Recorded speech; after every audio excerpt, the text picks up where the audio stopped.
5G धीरे धीरे दुनिया के कई हिस्सों में आता जा रहा है।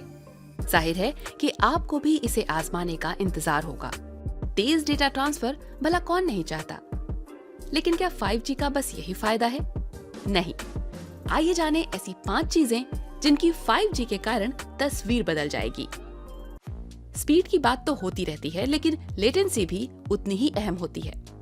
लेटेंसी या रिएक्शन टाइम किसी घटना के होने और उसकी प्रतिक्रिया दिखने के बीच का समय होता है, जैसे आपके माउस पर क्लिक करने और कंप्यूटर का पेज खुलने के बीच का समय। 4G वाले नेटवर्क भी लेटेंसी के मामले में काफी अच्छे हैं। आमतौर पर 4G इस्तेमाल करते हुए आपको करीब 50 मिलीसेकंड की लेटेंसी दिखती है। 4G के मोबाइल नेटवर्क में 40 मिलीसेकंड के आसपास लेटेंसी मिल सकती है, जो कि हमारी पलक झपकने से भी कम समय है। लेकिन 5G में लेटेंसी इससे भी 10 गुना कम होगी। 5G के कारण रिमोट एक्शन 1 मिलीसेकंड या उससे भी कम में हो सकेंगे। सोचिए, ऑनलाइन गेम खेलते समय या कंपनी की जूम कॉल में कनेक्शन कभी न अटके। 5G के कारण ऐसा समय आएगा जब डॉक्टर को दिखाने क्लिनिक या अस्पताल जाने से ज्यादा वर्चुअल विजिट आम हो जाएगी। कम लेटेंसी के कारण जब मरीज के शरीर की जरूरी रीडिंग ली जाएगी, तो वो बिना कोई समय गंवाए डॉक्टर को मिल जाएगी। नियमित जांच से दिल की बीमारियों और दूसरी जानलेवा कंडीशंस का समय रहते पता चल सकेगा। ऑनलाइन अपॉइंटमेंट या वीडियो कॉल अब भी होती है, लेकिन 5G उसे और आसान और प्रभावी बना देगा। 5G के हाई स्पीड वायरलेस नेटवर्क के कारण टेली सर्जरी में मदद होगी। हजारों किलोमीटर दूर बैठकर डॉक्टर किसी मरीज का अच्छा ऑपरेशन कर पाएगा। ये बेहद जरूरी है क्योंकि हम इसमें बहुत तेज प्रतिक्रिया चाहते हैं। यह 1 मिलीसेकंड से भी कम होनी चाहिए, जो कि अभी केवल 5G कर सकता है, 4G नहीं। जनवरी 2022 में चीन में एक सर्जन ने 5G नेटवर्क का इस्तेमाल कर 30 मील दूर से एक सुअर के लिवर का सफल ऑपरेशन कर दिखाया है। 5G में हमें पहले से तेज और भरोसेमंद नेटवर्क मिलता है, लेकिन हर किसी को हर काम के लिए सबसे तेज कनेक्शन की जरूरत तो नहीं होती। घर पर फोर्टनाइट गेम खेलना और एलॉन मस्क की गीगा फैक्ट्री में नेटवर्क की जरूरत में बड़ा अंतर है। इसके लिए 5G में नेटवर्क स्लाइसिंग हो सकती है। अलग अलग कामों में लेटेंसी की जरूरत में भी फर्क हो सकता है। स्पीड और कैपेसिटी के मामले में नेटवर्क स्लाइसिंग में भी ऐसा होता है कि पूरे नेटवर्क में हर चीज को तेज ना करके उसे जरूरत के हिसाब से बांटा जाता है। स्लाइसिंग के कारण ऑपरेटर तय कर पाते हैं कि एक ही समय पर अलग अलग तरह की सर्विसेज को उनकी ज़रूरत के हिसाब से कैसे सेवा दी जाए। यानी ऐसा नहीं करना पड़ता कि ऑटो, मैन्युफैक्चरिंग, मोबाइल, ब्रॉडबैंड, इन सब के लिए अलग अलग इंफ्रास्ट्रक्चर लगाना पड़े। एक ही इंफ्रास्ट्रक्चर को स्लाइस करके अलग अलग सर्विसेज को दे सकते हैं। फ्रिज को सुपरमार्केट से कम्युनिकेट करना हो या कार को पास से गुजरती हुई बस से, नेटवर्क स्लाइसिंग के कारण सब कुछ मक्खन की तरह चलेगा। जिसको जैसी जरूरत हो वैसा मिलेगा।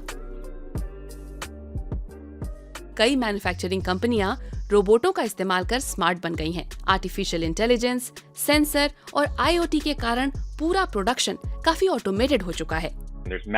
मैन्युफैक्चरिंग को देखें तो उसमें नियमित तौर पर भारी भरकम मशीनरी का इस्तेमाल होता है। उसमें बहुत सारा डेटा लगातार आगे पीछे हो रहा होता है और उसके हिसाब से मशीन को बहुत जल्दी हरकत में आना होता है।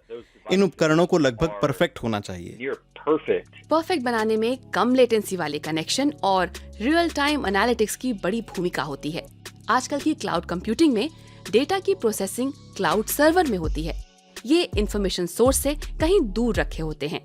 5G में एज कंप्यूटिंग का इस्तेमाल होता है। क्लाउड से हम नेटवर्क के एज पर पहुंच गए हैं। इसमें 5G के बेस स्टेशन होते हैं, जैसे आपको कहीं कहीं सड़कों और हाईवे पर दिखते हैं 5G इंफ्रास्ट्रक्चर। यहाँ कंप्यूटिंग यूजर के बहुत पास होती है और इसलिए एज कंप्यूटिंग कहलाती है। 5G के कारण ऑटोनॉमस फैक्ट्रियां सपने से हकीकत बन जाएंगी। फैक्ट्रियां ही नहीं बल्कि हमारा रोजमर्रा का जीवन भी बदलेगा। 5G की ऊंची बैंडविड्थ और कम लेटेंसी को जब ऑगमेंटेड और वर्चुअल रियलिटी का साथ मिलेगा तो ऐसा होगा। बहुत सारी रियल टाइम प्रोसेसिंग आजकल 4G स्पेस में होने लगी है।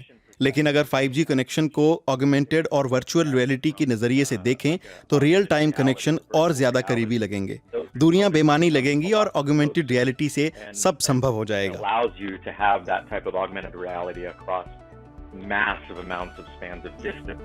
अलग अलग शहरों में काम करने वाले कलीग्स को साथ काम करने का एहसास होगा। खेल प्रेमी कहीं से भी स्टेडियम में बैठकर खेल देखने का मजा ले सकेंगे। घर बैठे टोक्यो और पेरिस की गलियों में शॉपिंग कर सकेंगे और सामान आपके घर पहुंच जाएगा। जाहिर है ये सब रातों रात नहीं होने जा रहा। आज भी सबके पास ऐसी डिवाइस नहीं है जो 5G के साथ चल सके। बड़े स्तर पर अल्ट्रा हाई स्पीड मिलने में कुछ और साल तो लगेंगे ही। जैसे 4G को यहाँ तक पहुँचने में लगभग 10 साल लग गए। हो सकता है 5G को और समय लगे, लेकिन फिर शायद 6G की बात होने लगे। Obviously, we have to look at 5G जाहिर है कि 5G एक कैटलिस्ट की तरह काम करेगा और फिर 6G तो ऐसा आएगा जो हमारी जिंदगी को बहुत हद तक बदल देगा। take over kind of our life. एक सेकंड में 1 टेराबिट की speed, digital twins, full holographic communication, ये सब संभव हो जाएगा। मेरे दिमाग में ये है कि ऐसे स्मार्ट होते होते ऊर्जा, ट्रांसपोर्ट और लॉजिस्टिक्स जैसी इंडस्ट्री को मदद मिलेगी।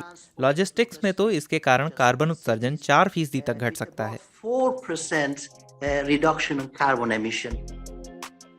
आपके हिसाब से 6G के कारण क्या कुछ संभव हो जाएगा? हमें बताइए कमेंट करके।